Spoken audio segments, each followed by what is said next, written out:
আমরা হলো বা, তা আর সা চিনবো। দেখো বা, তা, সা লিখতে একই রকম।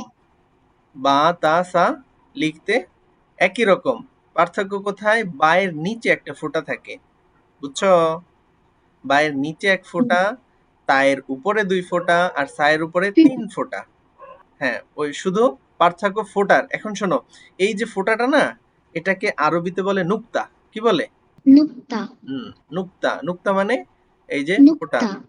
চলো এবার একটু খুঁজি আমরা। দেখো তো, আমাকে একটা সা খুঁজে দাও তো, সা।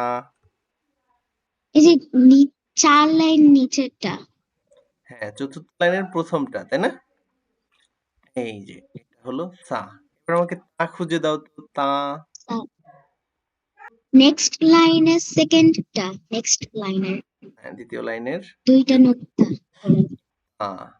এবার বা আছে কোথায়? সবার ফার্স্টে যেটা নিচে নুক্তা আছে সেটা বা।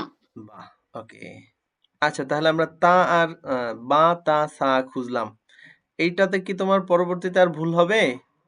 মোটামুটি শিখে গেছো না? আমি হ্যাঁ, মুখস্থ করে ফেলেছি। ওকে। তারপরে আমরা তাহলে পরের হরফগুলো পড়ি।